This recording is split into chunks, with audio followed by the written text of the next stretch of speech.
Alors, donc je vous présente Tig, une librairie Bash pour utiliser Git. Donc comment est-ce qu'on utilise d'habitude Git? On fait une modification dans son contrôleur, on rajoute une ligne ou deux. On va dans son invite de commande, on tape Git status pour voir l'avancement de notre développement. On ajoute le fichier et ensuite on commit avec un message de commit. C'est un peu pénible parce qu'on passe son temps quand on est en plein développement à faire des Git status. Donc pour ça on a fait des raccourcis clavier, enfin des mots-clés un peu plus petits pour avoir à taper Git tester le Git status. On sent qu'il y a un petit problème de manipulation. C'est pour ça que actuellement donc, on part des Git status à n'en plus finir, des Git add-p éventuellement pour ajouter le code bout par bout, donc c'est interminable, c'est Y, OK, Y, OK, c'est vraiment pénible. C'est pour ça que voilà, il y a une librairie qui est apparue qui s'appelle Tig, pour que votre Git status ressemble un petit peu plus à ça, donc un peu plus épuré, et que quand vous ajoutez vos bouts de code, ça soit beaucoup plus dynamique. Donc, je vais vous faire une démonstration. Donc là, on va...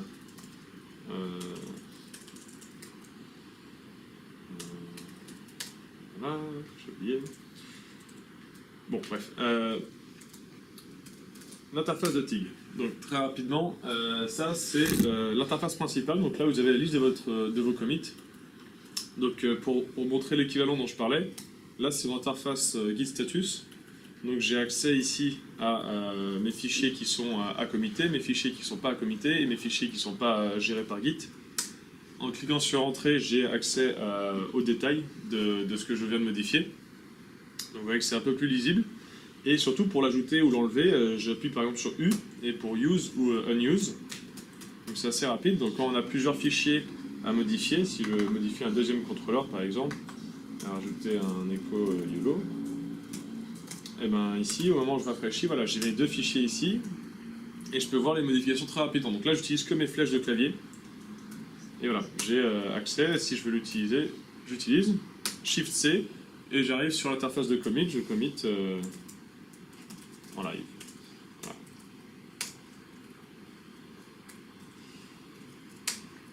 Et là, j'ai commité. Donc quand je reviens dans mon interface principale, j'ai bien mon dernier commit en live qui est ici. Donc voilà, ça c'est la version très simple. On a un peu plus de possibilités, on a plusieurs types de vues, donc toutes reliées à une lettre. Donc là c'est main view avec la lettre M.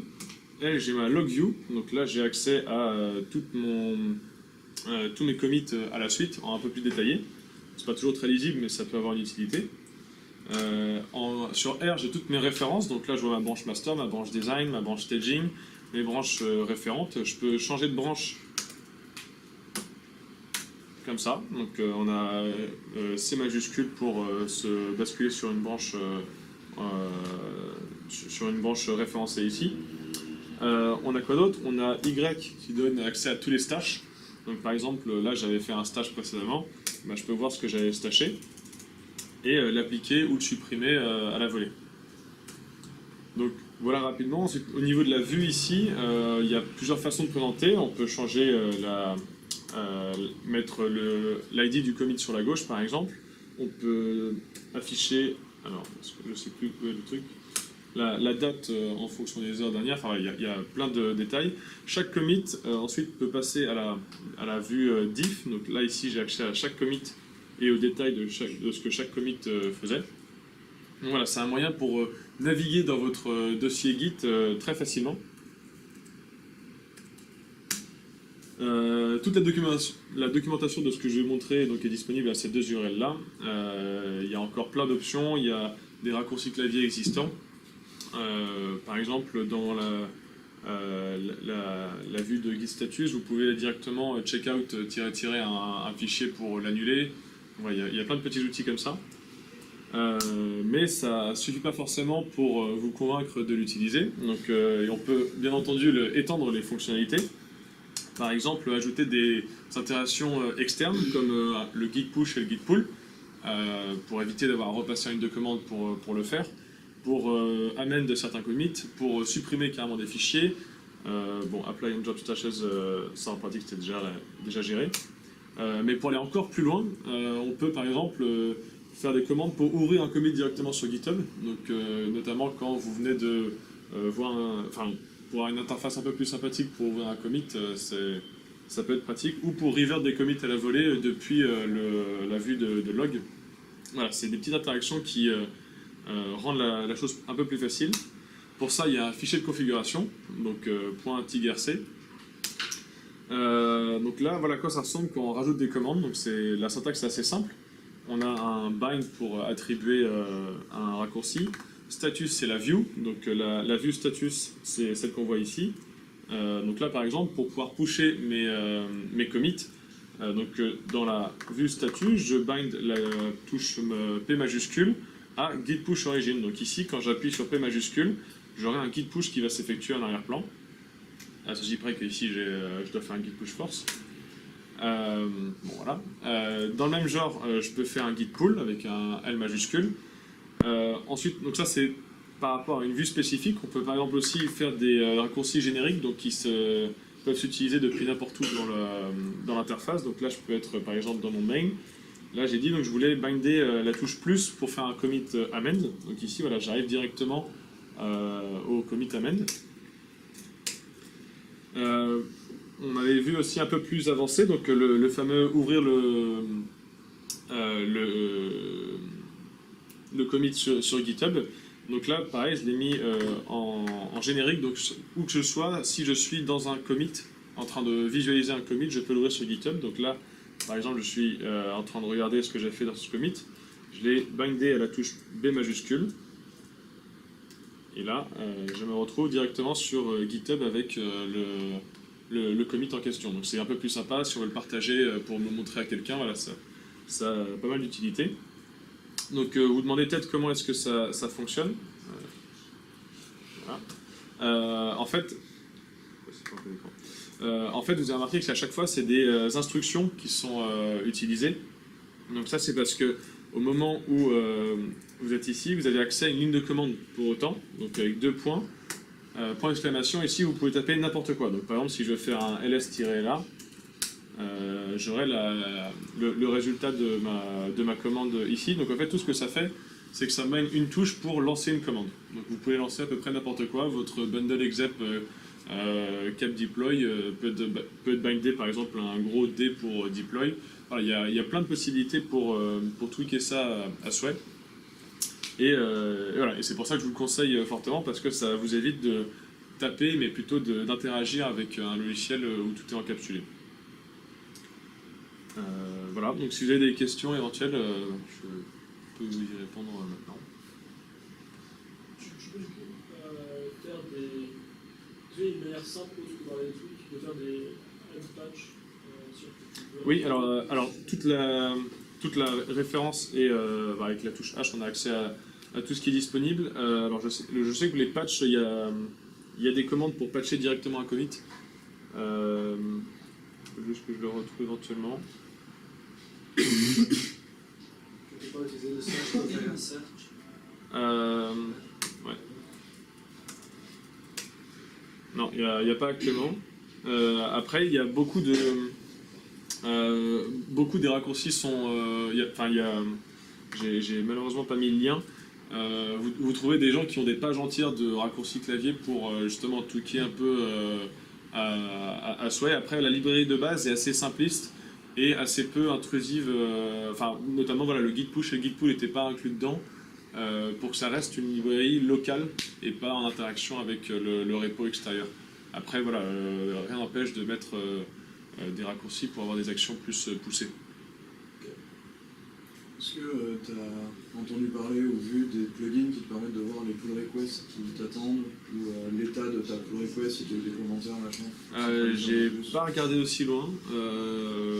Ouais, c'est une bonne question. Alors je sais pas si depuis l'extérieur on peut récupérer les pull requests de GitHub avec les commentaires. Je sais pas. Il faudrait voir si l'API permet, c'est à peu près certain qu'on peut l'intégrer là-dedans.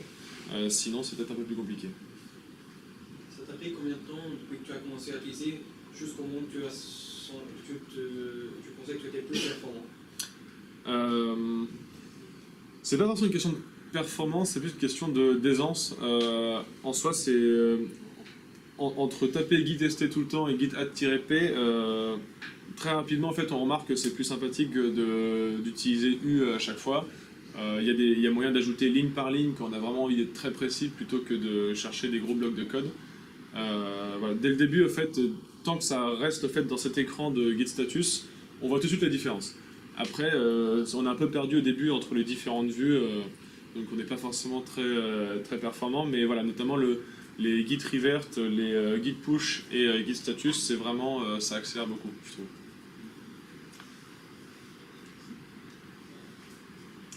Voilà pour ça. Il n'y a pas d'autres questions? Ok, bah je vais...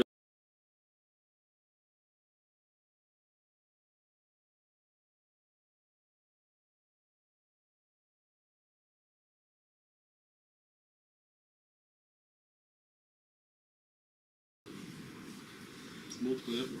Ok, donc Alice Bundle. Alice Bundle, c'est un bundle Symfony pour gérer des fixtures. Donc qu'est-ce que c'est que des fixtures? À quoi ça sert?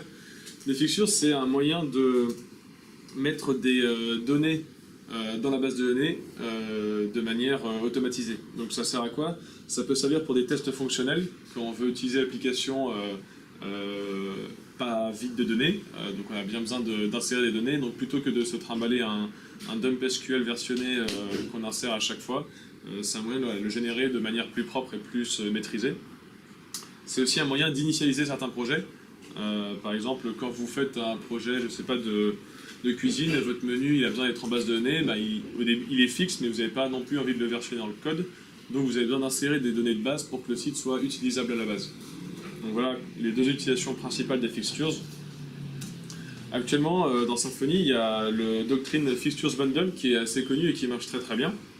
Donc, par exemple, quand vous voulez faire des fixtures, vous créez une classe, donc Load User Data, vous créez votre objet, vous le peuplez avec des données que vous maîtrisez plus ou moins, et vous le persistez, vous flushez, et vous avez donc votre base de données qui est peuplée. Si on a envie d'avoir une interaction un peu plus poussée, on peut créer des références, parce que voilà, par exemple, si on crée un blog et qu'on veut mettre en place des commentaires, au moment où on insère des commentaires, on a besoin d'avoir un lien vers un article de blog, sinon ça n'a pas de sens. Donc voilà, on sait que c'est possible d'ajouter une référence. On peut changer à ce moment-là l'ordre d'apparition des fixtures. Voilà, ça commence à devenir un petit peu lourd. Il y a beaucoup de, ça commence à faire des fichiers assez longs, des interactions un peu complexes.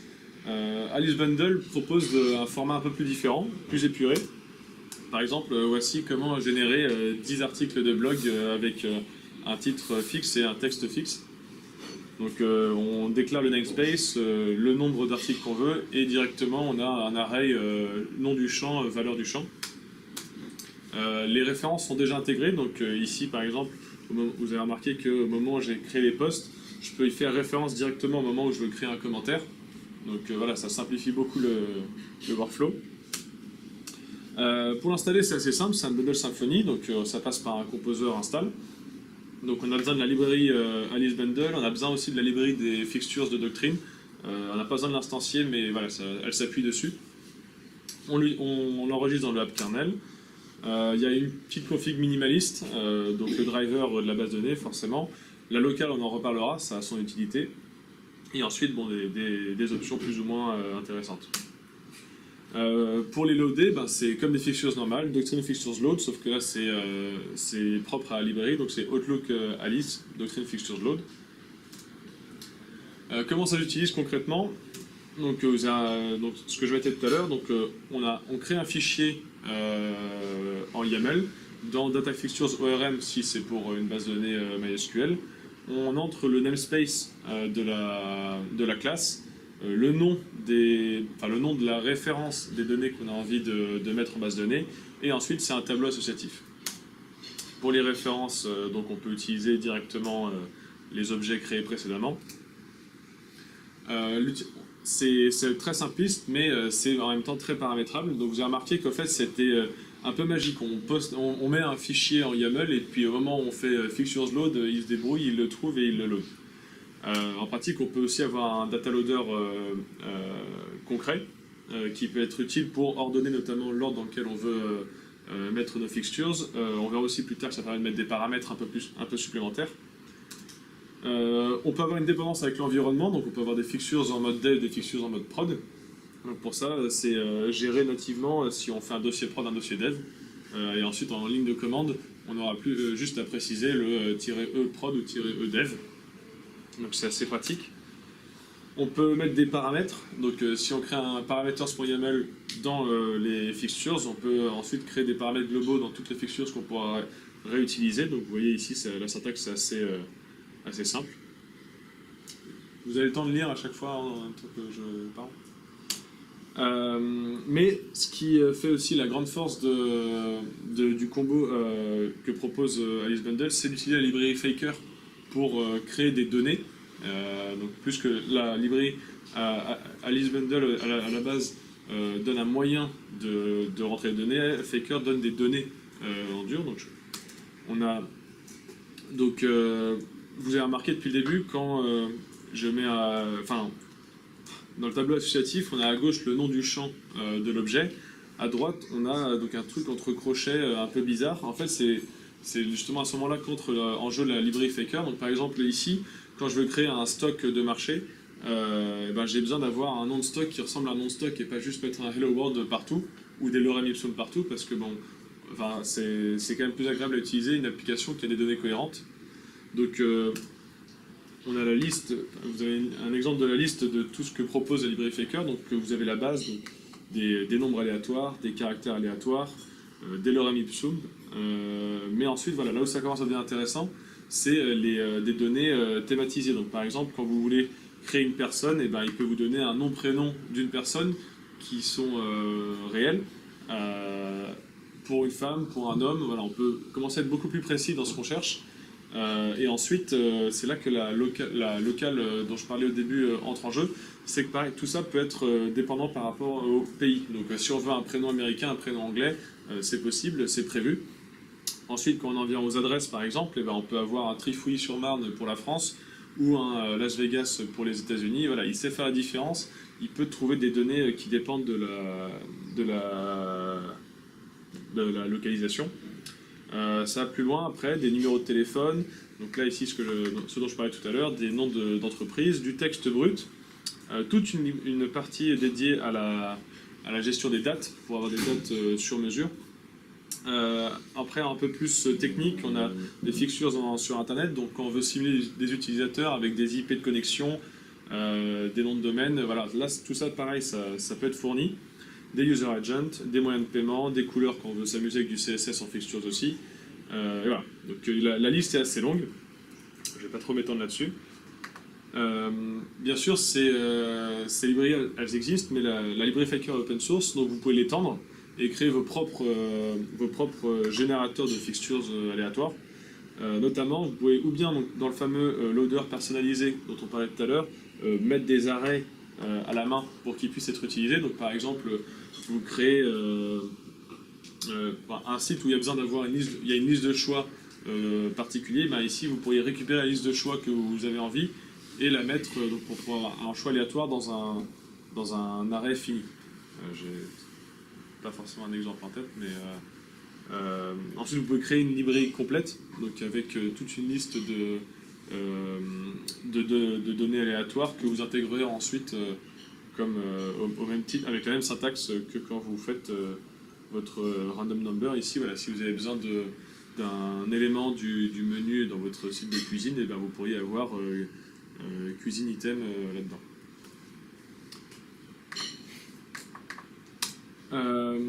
Ça va un petit peu plus loin encore. Il y a un genre de programmation orientée-objet. Vous pouvez créer des templates de fixtures en fait. Donc pré-remplir une partie de votre entité et ensuite ne remplir vous-même que la partie variable. Donc tout ça dans l'idée d'éviter de se répéter. À savoir que les templates sont un peu comme des classes abstraites. Ça ne peut pas être des fixtures à part entière. On peut que étendre un template, on ne peut pas l'utiliser en tant que tel. Pour éviter que les fichiers s'alourdissent, on peut inclure d'autres fichiers. Donc on peut avoir des fichiers dédiés aux templates, des fichiers dédiés aux fixtures. Ça s'inclut.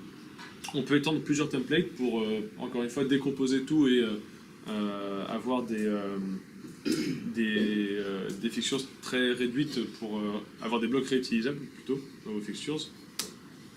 Les variables, donc on a vu un petit aperçu au début avec un fichier parameters.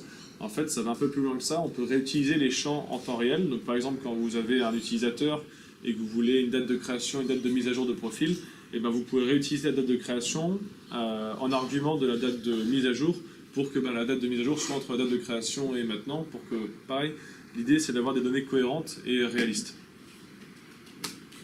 Vous avez vu aussi qu'on avait les relations, enfin les références qui étaient prises en compte. Ça va un peu plus loin que ça. On peut référencer un champ d'une autre référence pour avoir des fixtures encore plus précises et plus cohérentes entre elles. Par exemple, pour donner un exemple en live, ici c'est un ancien site perso où j'utilise les fixtures pour créer toute une base d'agenda. Donc là vous voyez qu'on a un titre, on a un élément, bon là c'était la vieille syntaxe, maintenant on peut donner l'array dans le data loader. Mais ici, voilà, par exemple, si j'ai 4 types de meetings différents, je voudrais qu'ils choisissent un type de meeting au hasard parmi 4 bien définis. On a des relations, des références normales avec un @ on peut avoir des références multiples avec un tableau de références. Une syntaxe maintenant, ça c'est une ancienne version, mais maintenant on peut mettre 5 fois @trader étoile. Donc là, il prend vraiment 5 traders aléatoires et il les lie à l'événement et voilà. Et donc voilà pour la librairie. Donc il y a beaucoup d'applications pour avoir des fixtures millimétrées sur vos projets. Donc je vous encourage à l'utiliser et si vous avez des questions, je peux y répondre maintenant. Est-ce que tu connais une librairie pareille pour Node? Alors, il me semble que la librairie Faker a des adaptations pour être utilisée en JavaScript, mais après, au niveau de Alice Bundle, c'est à la base un bundle PHP. C'est pas une question, mais juste pour rajouter que c'est vraiment plus. On peut l'utiliser sur plein de projets. Ce qui est agréable avec cette librairie, c'est que ça paraît moins rebutant de faire des fixtures en fait. Parce que c'est souvent, au début, souvent on met des fixtures parce qu'on a besoin de remplir l'application, mais on oublie de les mettre à jour en fonction des migrations de bases de données, des trucs comme ça.